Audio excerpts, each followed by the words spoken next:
नमस्कार आपनको news room को स्वागत करुछि। वर्तमान जेभली भाबे युद्धर परिस्थिति देखिबा को मिलिछि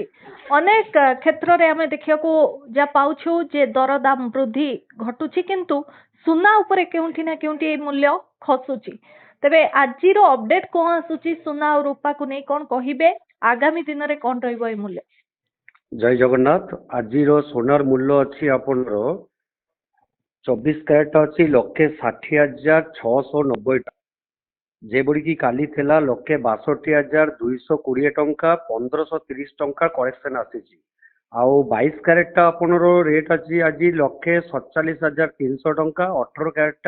1,20,520 टंका। से बड़ी सिल्वर रो भी रेट टिके खसीची जमती इंटरनेशनल बाजार रो दर अच्छी 2,80,000 पाखापाखि जोटा कि मार्केट भैल्यू रे बिक्री होची 2,72,500 टंका।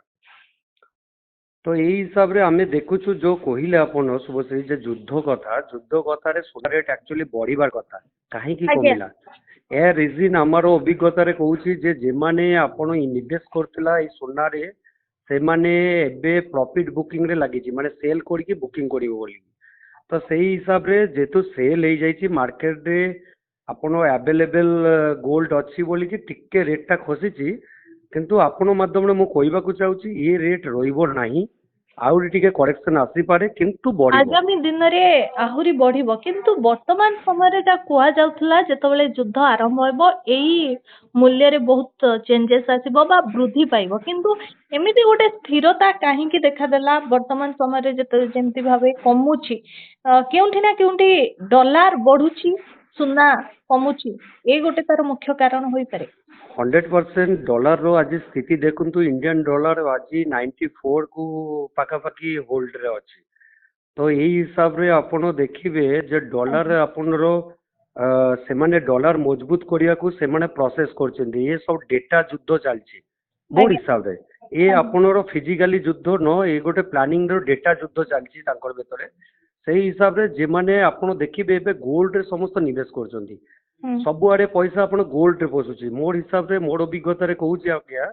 जे नाई ए गोल्ड रे जो पोसुची से माने कोन करछन्ती जे माने मध्यस्थी रहिबे से माने बाई करिवे माने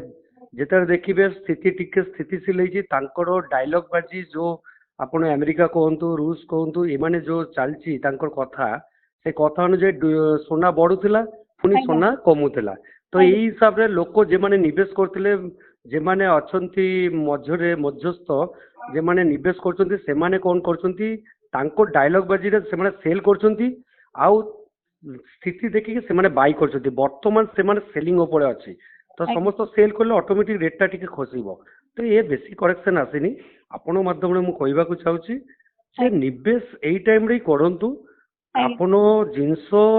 जे माने हमर कस्टमर अछंती जे माने जिंसो बाई करी के आपण घरे होल्ड करिवे ट्रेडिंग करिवे ने से माने को बारंबार आपण माध्यम रे कहबा को चाहूची से माने प्रति टाइम रे माने जेतारे टिके खसुची जेमति आज 1500 2000 खसुची। तो सेही हिसाब रे आपण निवेश करंतु आगु को दिन रो निहाती सोना रेट आगु को बढ़िबो।